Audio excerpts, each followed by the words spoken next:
Welcome to the Gay Buddhist Forum, where teachers from all schools of Buddhism offer their perspectives on the Dharma and its application in modern times, especially for LGBTQI audiences.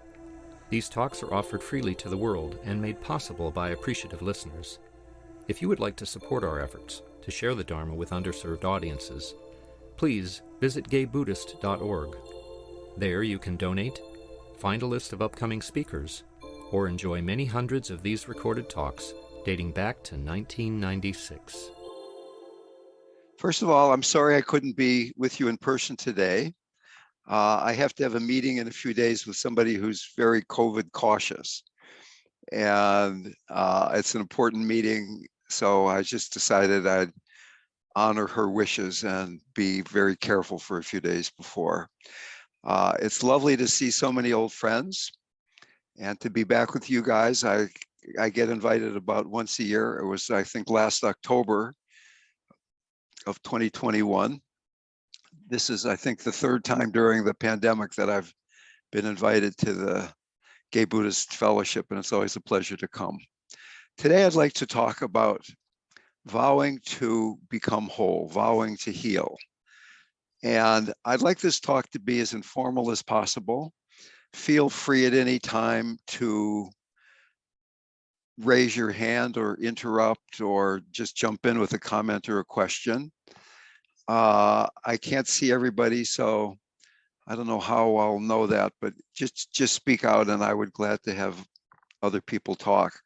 As well, I put the Living Dying Project website address in the chat function, and we have our own speakers series, and in January, there's a woman named Tenzin Palmo who's going to speak. She's a really remarkable woman who lived in a cave in the Himalayas for 12 years and isn't even speaking in public anymore, but she's agreed to have a conversation with me on Thursday, January 19th. And we have a lot of other free information on our website. There's a Wednesday night group that has a couple of open spaces in it with me, a small group, 9 people.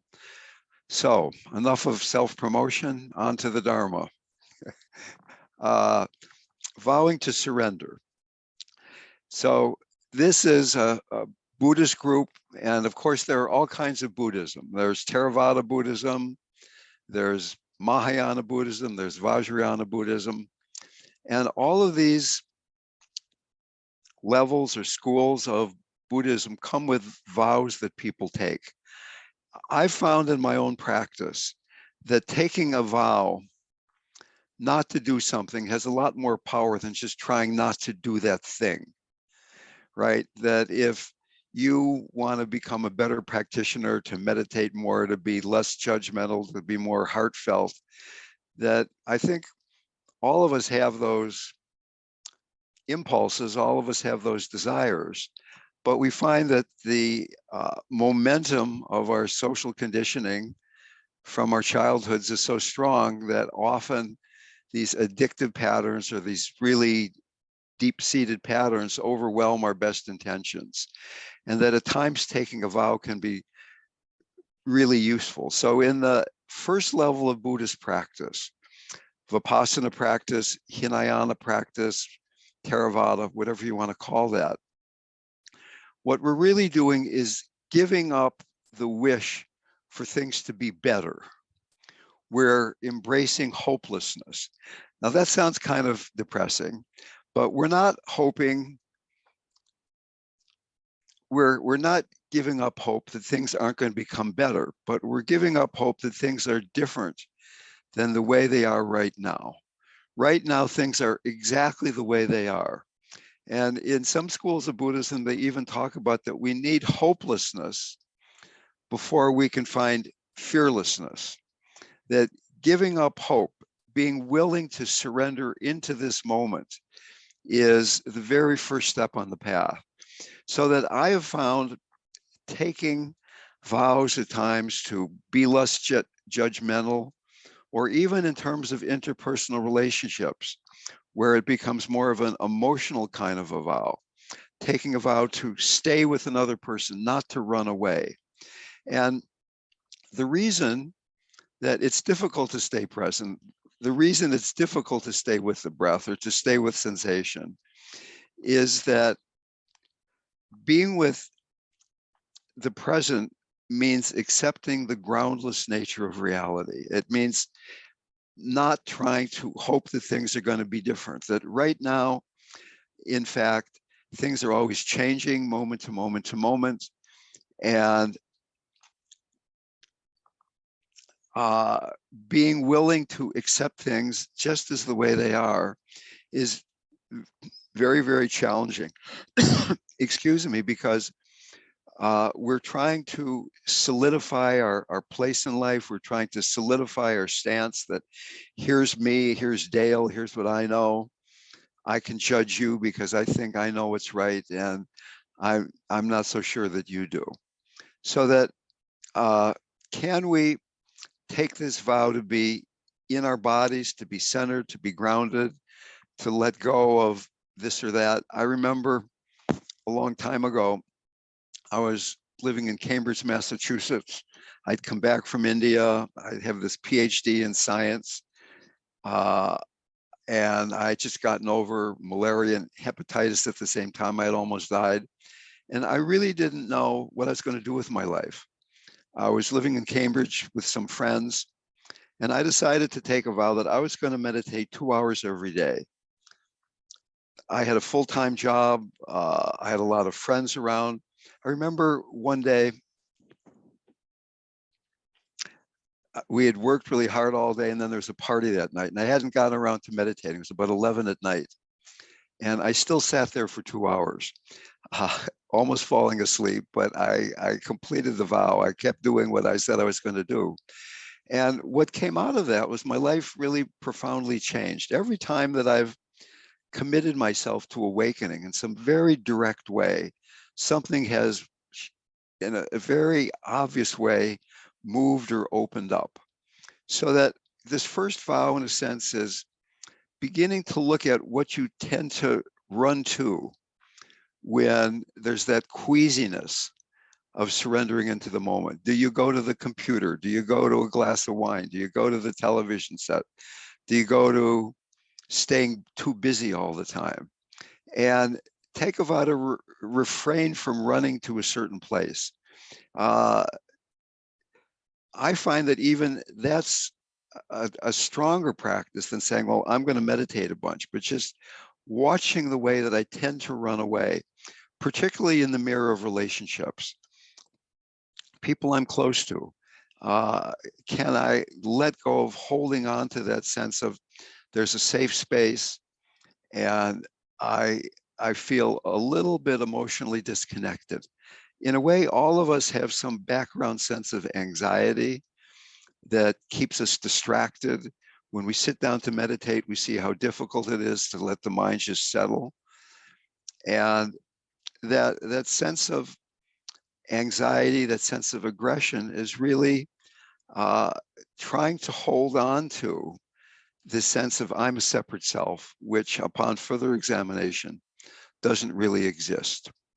So from the standpoint of the body, it's about getting grounded and centered. Can we begin to inhabit the hara, the lower belly? That's really a lot of what Zen is about, of surrendering into the belly, of letting us drop out of the mind down into the lower part of the body.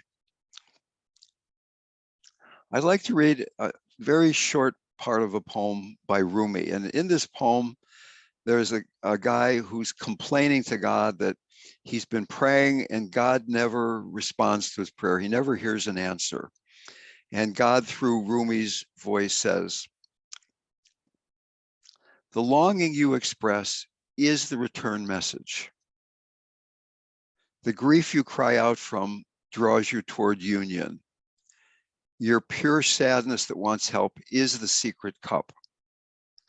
So what Rumi is saying in this very poetic way here is he's talking about hopelessness. He's talking about, he says, the longing you express is the return message. Can we feel it even in our longing, even though we're not hearing some answer, that God isn't tapping us on the shoulder? And I know talking about God in front of a bunch of Buddhist is not necessarily the best thing to do all the time, but we can translate Rumi's words into a more less theistic way of thinking about things, that the longing we're feeling is the answer, that we can surrender even into the longing, that we're not waiting, we're not hoping that something is going to be changing. So it's learning to make a relationship with what we're trying to get away from, rather than pushing it away, leaning into the suffering, leaning into the place that we're trying to run away from. I mean, it's almost the fundamental paradox of spiritual practice, that we're practicing because we want to suffer less. And we're using our practice as a tool to get rid of suffering. But the way practice truly works is to feel the suffering, to lean into it, to be with it, to let the suffering soften us, and to be something that opens our hearts rather than something that tightens into aversion and pushing away. Can we begin to use suffering as grace? Ram Dass had this great line, suffering is grace. And it's really only grace when you really truly want to be free. If all you're doing is wanting to not suffer so much, then suffering is not grace. But if you're really saying, I want to be free of all this, I want to be truly open, I want to inhabit my true nature moment to moment to moment, then where we're suffering, where we're running away, where we're pushing away, where we're hoping that this moment will be different than it is showing us exactly what we need to surrender into. So the first step in this healing practice, the Theravada stage, the Vipassana stage, is becoming more aware of what it is we're running away from. And it's very easy in mindfulness practice to get fixated on the surface of experience. There's a breath, there's an in-breath, there's an out-breath, there's a distracting thought, there's a sensation in my lower back, there's an in-breath, there's another thought, there's a sound from outside of the room. And we're staying with these moment-to-moment changes rather than being with, at times, the underlying sense of anxiety or tension or grief or low-level this emotion or that emotion, that all these surface things are being filtered through. And that we're yeah. Excuse me, I have a question. Okay.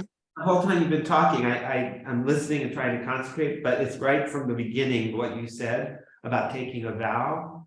Yeah. If we're surrendering to hopelessness and things are the way they are in the moment, it seems like taking a vow to get something else or be something else is contradictory. So I'm not quite understanding that. Who is speaking there? I can't see anybody lighting up. Greg, I'm in the big group. Okay. Oh, got it. Okay. Fred is right. In person, Fred. Can you turn it up a notch?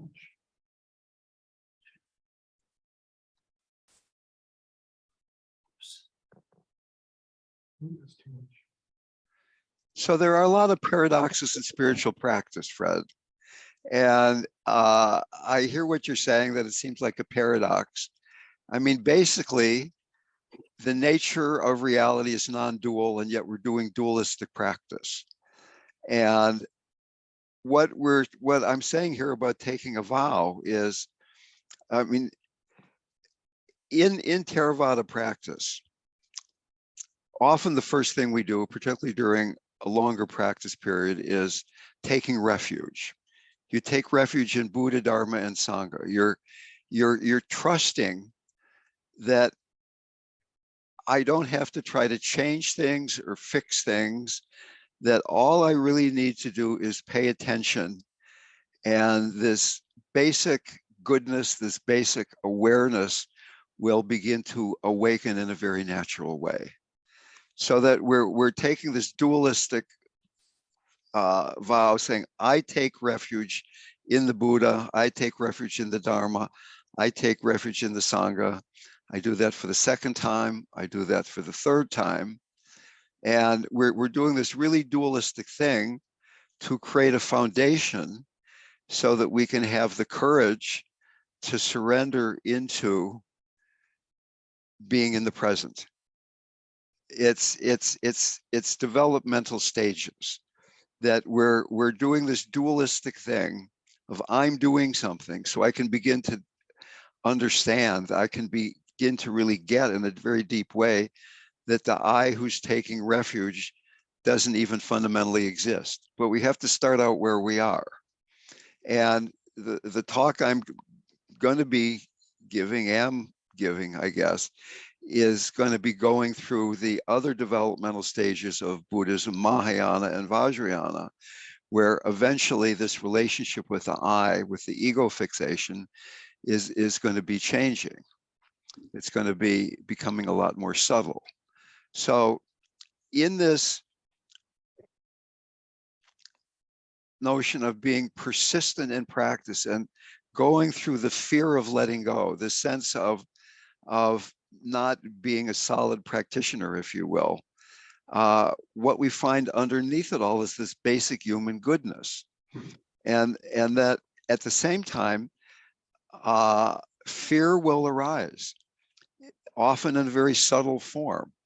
I was at a longer retreat once, and toward the end of the retreat, my mind was getting very still and I felt very open and it felt wonderful. It's blissful, actually.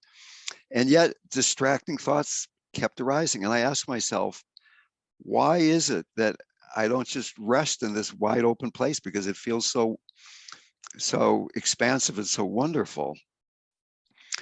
And I noticed there is this cycle of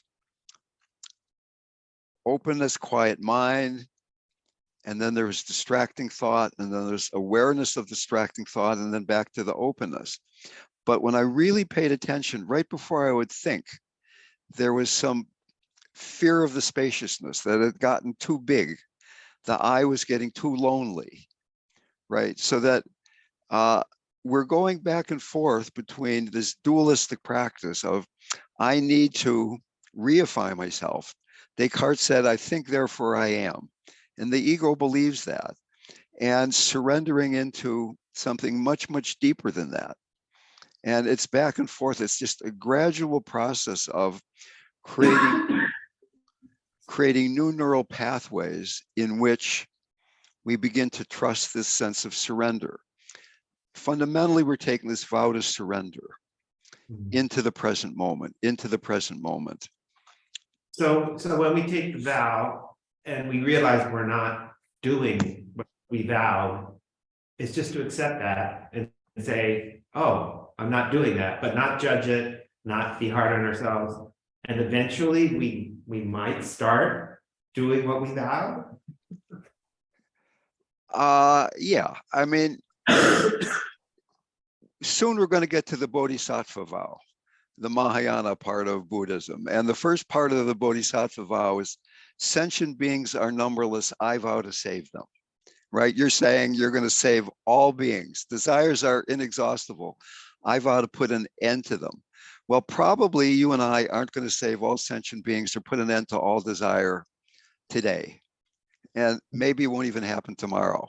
Okay, but in taking that vow, you begin to notice how you're not fulfilling it. So for instance, I have these small groups that I facilitate, and a year ago we decided, why don't we all take a vow? And I took the vow not to judge other people or myself in thought, speech, or deed, as did a few other people.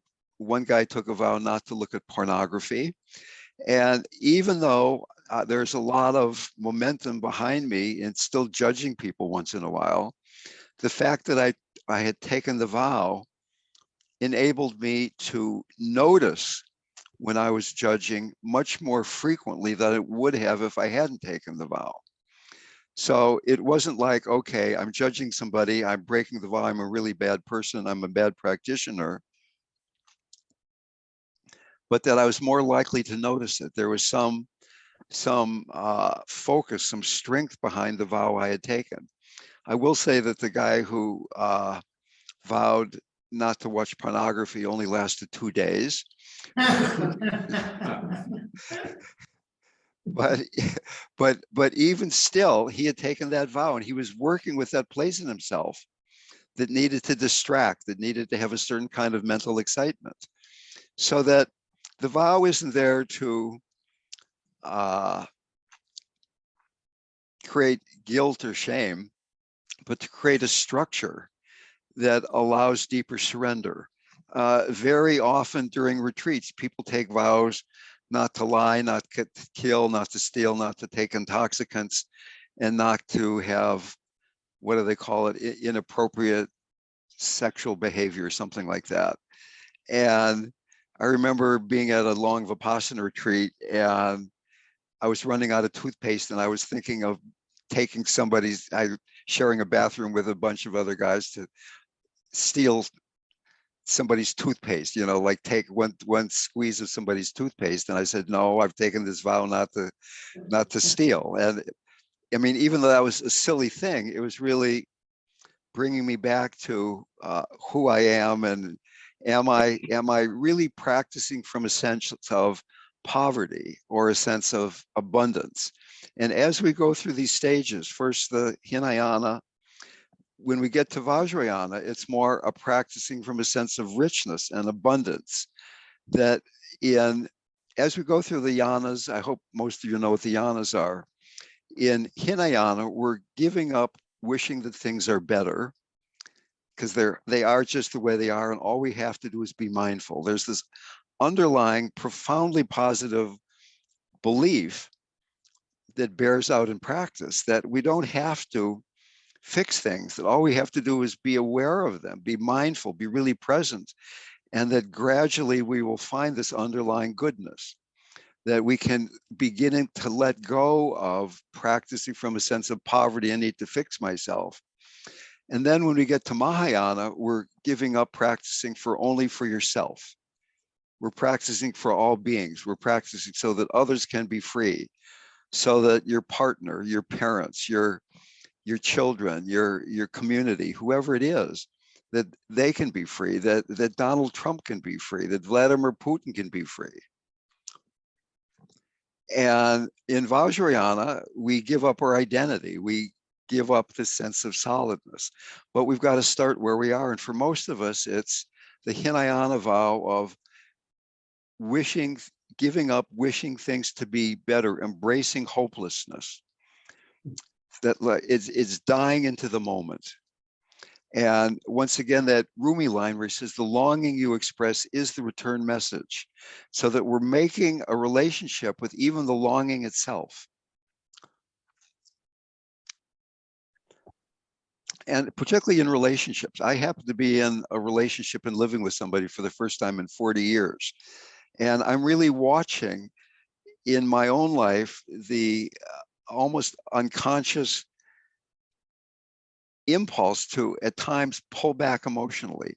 I'm not talking about just being busy doing my job and my work and my writing and those things, but to actually pull back, because being open to another human being, there's a sense of vulnerability. Can I begin to make a relationship with that sense of vulnerability, with the basic ambiguity, the edginess of life, because there isn't this solid sense of self. So that as an exercise, I would suggest that you begin to notice where you meet that edge, where you meet that place where you want to run away, and that can really deepen your practice. When you're sitting there quietly, when you're with other people, when you're doing your job, when you're moving around, what is it you tend to run away to? I'm addicted to excitement. I think life is exciting. The world is exciting and all of its complexity. And I will, rather than be calm, I will try to find excitement. In fact, one of my teachers said, Westerners tend to mistake excitement for happiness, right? That just by grabbing at excitement all the time, we think that's practice. Okay, so what we're saying now is that when you get centered enough, when we become embodied enough, when we embrace hopelessness enough, then the heart begins to open, the heart of compassion, the Mahayana stage of practice. Mahayana, great vehicle, is a vehicle big enough to get all sentient beings across the ocean of suffering. You're practicing for all beings. And I personally find that when I'm practicing for others, it really strengthens my practice way, way more than if I think I'm just trying to get beyond my own suffering, right? In Buddhism, there's this very important concept called codependent origination, which means that everybody and everything is connected and interdependent with everybody else. Thich Nhat Hanh called it interbeing. And there's the nihilists who say that nothing is real, nothing exists. There's the absolutist that says everything is real. But in Buddhism, what we're saying is there's this quality of emptiness, that everything is real, but it's only relatively real. It's dependent on consciousness. It's dependent on us being there. And that I don't exist without you. And that your suffering is my suffering, and my joy is your joy, and vice versa. So that making this commitment now at the second stage of vow, making a commitment to leap into the world, leap into the pain of the world, that your pain is my pain, the pain of your partner, the pain of your friend, the pain of your enemy is your own pain. The Dalai Lama, in such a beautiful way, talks about my enemy, my friend, the Chinese, who are killing, torturing, and raping his monks and nuns. And he can talk about the Chinese and be joyful at the same time. There's this beautiful, beautiful notion in Vajrayana Buddhism that compassion is the mixture of sadness and joy. There's a sadness that there is suffering in the world, and there's a joy that your heart is open, a joy that transcends happiness and sadness. Can we be so open? Can we take this vow to this bodhisattva vow to practice for others so genuinely, so truthfully, that even though there is so much suffering in the world, there's a pandemic, there's a war, there's global climate change, on and on and on. There's political divisiveness, there's racism, there's sexism, there's anti-gay feeling, there's all these things all over the place. And can we still have a joyful heart while we're opening to the sadness of all of these human tragedies, these places where people are so lost in ignorance and aggression? So Suzuki Roshi said that spiritual practice is being willing to get on a boat, a ship that's going out into the ocean, knowing that it's going to sink. You're on this boat, you're knowing it's going to sink, and it's going to sink because what's going to die is your attachment to your own self. The bodhisattva vow is like being on a sinking ship and being willing to be the last person to get off, because you want everybody else to get off. I'm sure that a lot of you are familiar with Tonglen practice, where you're taking in the suffering of another human being, taking it into your own body, into your own heart of hearts, and sending out the antidote with loving kindness. You're taking in what's most difficult of someone else's and sending out what's most precious of your own. And in doing this, we're cutting at the very root our self-clinging, our self-cherishing, our hope that we're going to be better. And in that, becoming free. So the bodhisattva vow, sentient beings are numberless. I vow to save them. Desires are inexhaustible. I vow to put an end to them. The dharmas are boundless. I vow to master them. The Buddha's way is unsurpassable. I vow to attain it. Now, clearly, those aren't things that are going to happen for most of us in this lifetime, or maybe a lot of lifetimes in the future, to save all sentient beings, to end all desires, to master all the dharmas, to attain the Buddha's way. But in taking the vow, we begin to notice how we're not doing that, how we're not working to save other people, how we're not working with our desires. So you're driving, you've taken the bodhisattva vow, you're driving down the street, you see a homeless person, you're walking down the sidewalk, you see a homeless person. Your vow is to save all beings. It doesn't mean you give the person money necessarily, but can at least your heart open as you're walking by that person? Or do we recoil because it's so difficult to see so much suffering again and again and again? There's a notion these days of something called compassion fatigue. And I humbly state that it doesn't exist. There is no such thing as compassion fatigue. There is almost compassion fatigue. There is fake compassion fatigue. But if you're truly feeling compassion, because the heart is fundamentally and absolutely boundless, there is no place for suffering to stick in you. When you're really doing Tonglen, you're not going to pick up any toxicity because the heart is boundless. So that people burn out, not because they're compassionate, but because they're not being compassionate. Because the compassion is only partial, and that certain kinds of suffering remind you of you or of your mother or of your lover or whatever it is, that certain kinds of suffering that we come in contact with become overwhelming. And we begin to close our hearts, and it's the closing of the heart that creates the suffering. There was a book written by a female psychotherapist who was saying she had noticed that certain of her clients exhausted her, but some of them didn't at all. And when she was done with certain clients, she felt filled and enriched, and sometimes she felt kind of depleted. And she examined, why did some people deplete her? And she thought, probably it's the people that have the most difficult, intractable problems. But when she looked at it, that wasn't the case. And what she really found was that the people that she couldn't connect with were the ones that exhausted her. And that compassion has certain defining qualities. One of them is being able to connect with somebody's suffering, connect with your own suffering, vowing to connect with suffering. Another defining quality of compassion is spaciousness, realizing that the heart is totally boundless and spacious. Spacious is really coming out of this notion of codependent origination, that nothing is solid, it's all connected. And it's only concepts that are solid.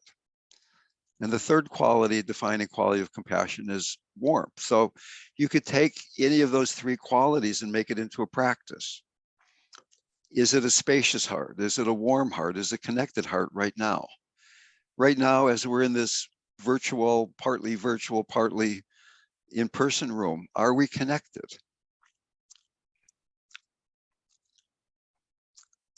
And then finally, there's the Vajrayana path, the tantric path. And my personal experience is that for many people in the West, Tantra is a very natural path, that not a lot of us are yogis. Not a lot of us have time to go on a lot of long retreats and really deepen very, very deeply our mindfulness during retreats. The Theravada path is essentially a monastic path. It can be practiced by householders, but the tantric path, where we're beginning to say, now I can practice from a sense of richness, that everything that's arising is completely a manifestation of Buddha nature, that illness and death is just as much Buddha nature as wellness and life, that sadness and happiness, fame, blame, shame, gain, all those different things, all the dualities are equally manifestation of Buddha nature. So the vow, it's called the Samaya vow, the tantric vow, is to realize the perfect union of wisdom and skillful means. And the wisdom is that we're whole already. We're not practicing to fix something. There's a great Chinese sage who said, what you are looking for is who is looking. Enlightenment is something, it's not something we're going to find. It's who we are already. It's surrendering into the hopelessness of this moment fully with an open heart and realizing the richness of each experience. Once again, Hafiz quote, he says, I wish I could show you when you are lonely or in the darkness, the astonishing light of your own being. So that when we finally get to Tantra, we get to the Samaya vow, the Vajrayana vow. It's the vow to realize the wholeness of things as they are already. And then use skillful means to act from that. That when you see that homeless person, when you see Donald Trump doing all the crazy shit that he's doing right now, that even that is an expression of Buddha nature. That it doesn't mean we don't protest. It doesn't mean we don't do what we can do to bring healing to the world and to our own lives and to the lives of those around us. But it's not like we're doing that from a sense of, oh my God, this is horrible out there. But it's our interaction through skillful means with this wisdom of inherent wholeness and inherent goodness, that everything is an expression of Buddha nature.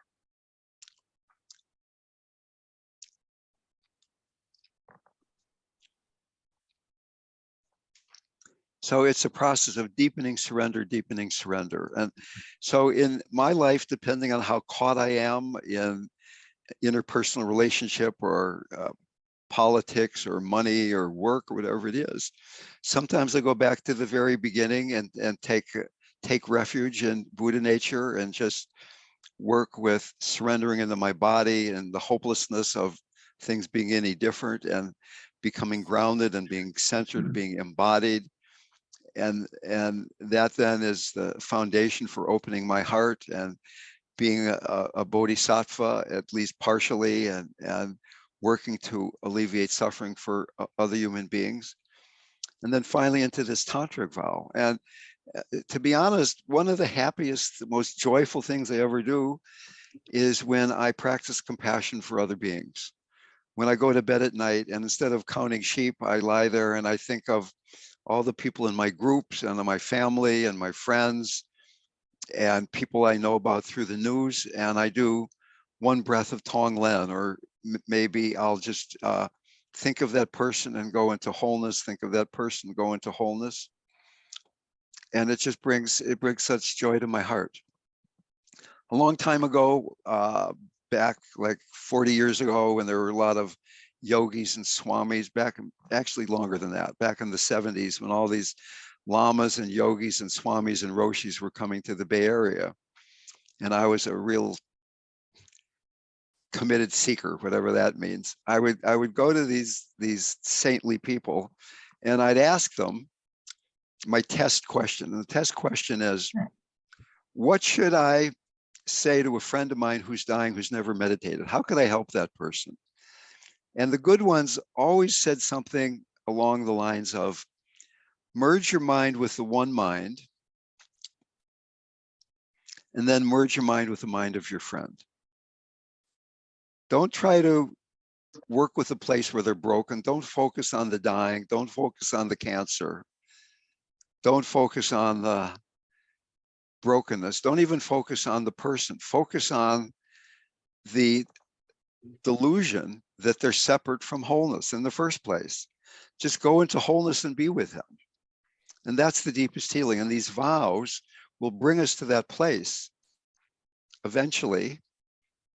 And then we'll forget it, and then we'll come back again and forget and come back again. Will bring us to that place where we can rest in wholeness and be with the suffering of other human beings and keep seeing their wholeness. And that was the blessing I had in being around Ram Dass's guru, my guru, Nim Kroli Baba, and being with the Dalai Lama and Kalu Rinpoche and Anandamai and all these great beings, is they kept seeing the wholeness in me, that no matter how neurotic I was, sitting right in front of them, feeling inadequate, and they kept seeing the wholeness, I finally started believing them, that if they could see how whole I was, that maybe they knew more than I did. but I couldn't quite believe how they could see that the guy next to me was whole because he was such a complete jerk. That took a little longer, that part.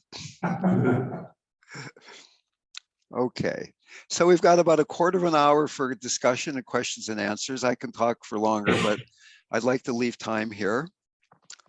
Taking a vow as a way of strengthening practice, Hinayana vow, Mahayana vow, Vajrayana vow.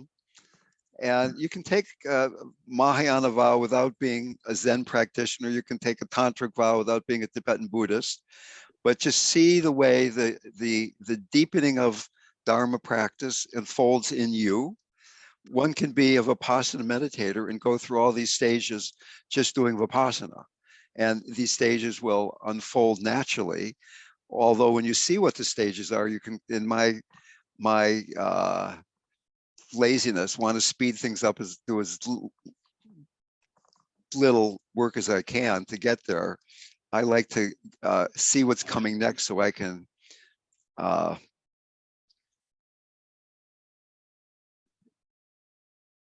enable the next stage to open as easily as possible.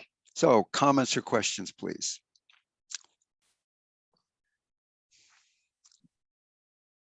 I have a question about being with people who are suffering or maybe dying. Yes. My name is Cass. And I like what you said about merging with the one mind and then merging with the mind of the person you're with. I guess my question is that in those situations, I always feel a need to comfort the person, and I'm curious what your advice or your experience of being with somebody without that need to comfort them in those situations might be like. Right. So you remember, like a few minutes ago, I was saying that compassion has 3 defining qualities: spaciousness or emptiness, connectedness, and warmth. And one can give words of comfort to somebody from a place of spaciousness and connectedness and have the words just coming out of you. But at the same time, one can give words of comfort because you're uncomfortable with the spaciousness. And you're saying things to fill up the space, right? So a very subtle practice is begin to ask yourself, am I doing this now? Am I saying this now? Am I thinking this now? Because it's coming freely and openly out of my Buddha nature? Or is there a tightness that's motivating me to do something in a way to fill up the space, that I have some hope that I'm going to make this moment different, right? And one can do an exercise. When I teach longer workshops, I have people do an exercise where there's 2 people in a dyad, and one of them is saying to the other person, here's what's difficult for me. Here's where I'm having a hard time in my life right now. And the other person's job is to be meditating, and they're grounded and centered, and they open their heart of compassion. They're breathing into their heart, feeling a sense of spaciousness. And that's their priority. They can be quiet or they can say something, but they should only be saying something if it's coming out of this inner place of having this embodied mindfulness supporting open-heartedness, right? And even professional therapists who've been therapists for a long time are shocked by how quickly they jump into therapist mode, where they're saying something to be the fixer, because being with somebody else's suffering can be really uncomfortable, right? So can you bear being with that other person? And think of the message that you're giving to the other person if their suffering is making you uncomfortable, right? They're the one that's suffering and you're the one that's getting reactive. I mean, even the extreme case, somebody's dying and you're needing to fill up the space, and they're thinking, my God, I'm the one who's dying and this person is not able even to be here, right? So that can we be this living example, this living model of, I'm not necessarily completely free right now, but I'm working with my tendency to get caught in your suffering. And in fact, I teach caregiving, not as helping another person, but caregiving is work on yourself. You're not trying to help anybody. You're trying to wake up.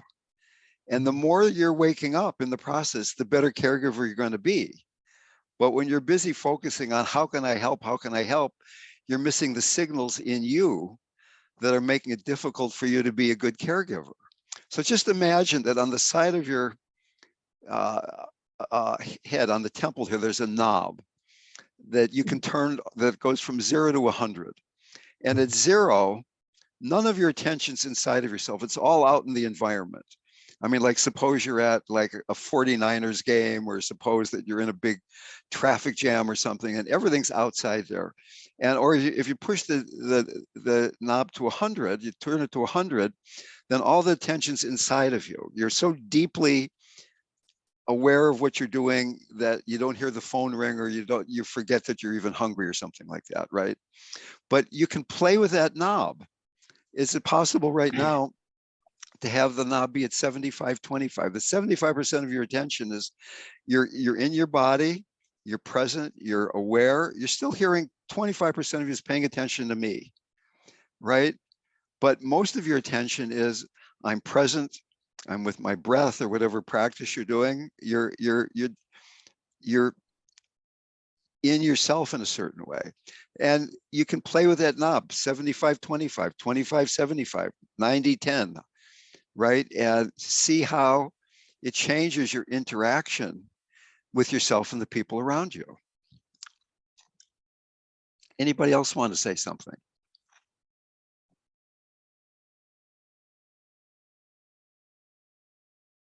My name is Dave. I'm in Boston. One of the things I've learned is that my presence, any person's presence, can be powerful to another person. Physical presence. And in that physical presence, there's already a communication. I mean, we call it body language. Yeah. So how I am paying attention to another person with my eyes is communicating to the other person, whether I'm actually listening to them. And yeah, if I'm listening and the other person perceives that is a powerful activity, and oftentimes far more powerful than anything I can say. okay. Even to the point that simply being present, that the less said, the more communicated. I guess it sounds like cliche, but I believe that that's true. I believe that's real. I had an experience with my guru where I had just gotten there, and I had just gotten my PhD from Stanford. I thought I was a pretty smart guy.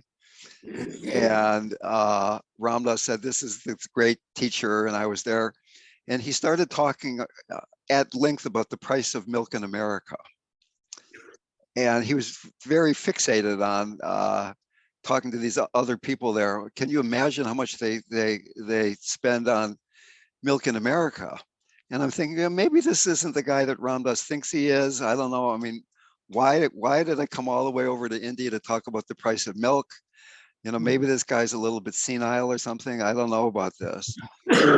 And he just kept going on and on about the price of milk. And all of a sudden, there was this explosion in my mind that I knew came from him. It's hard to tell you how I knew that. But what the message was, that we can talk about important things. We can talk about God. We can talk about the Dharma. But that just makes the mind all busy. Let's just talk about bullshit. And it allows us to rest in this ocean of bliss that's always here. And I went into this bliss state that I was almost speechless for the rest of the day, right? So I hear what Dave is saying, that often silence is golden. And certainly there's the Buddha's flower sermon where he held up a flower. He didn't say anything, he just held up a flower. And one of his main disciple, Mahakaspi, or whatever his name was, became enlightened by just seeing Buddha hold the flower. Sometimes the right word can crack open the mind, certainly. But no matter what's being said, it isn't whether it's there's sound coming in your ears or not. It's, can you be resting in this ocean of oneness?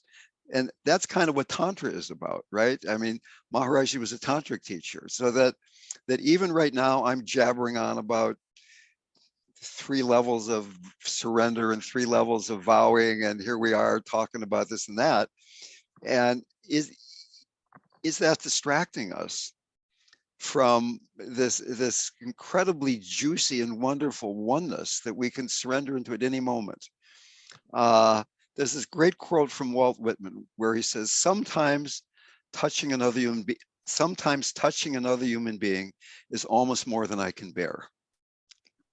You felt that, I felt that, but how seldom do we feel that? And I'll bet that you've looked at another person with such love that tears came to your eyes. How often have you looked in the mirror and felt such love that tears came to your eyes? Probably not too often, probably never for most people, right? So that we can begin to take what Dave says and kind of expand that into, even when words are there, even when chaos is happening all around us. We live in a very chaotic time in history right now. I mean, I'm not going to go into the details, but I think it's pretty clear. So that can we have a strong enough practice that we're not getting caught in the words, the actions, the politics, the weather, the traffic, and be a force for healing for those around us. Okay, we have another couple, 3 minutes here, maybe. Yeah, so yeah, we might have time for one more quick question. Oh, actually, I'm supposed to stop at 11:55, which it is, I think, right?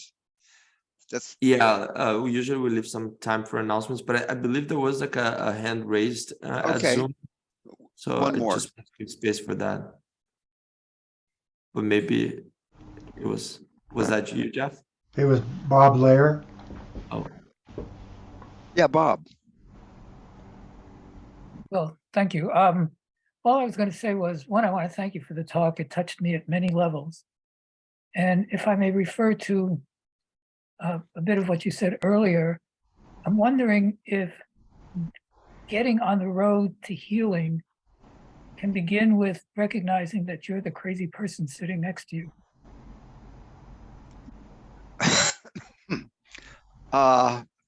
Yes.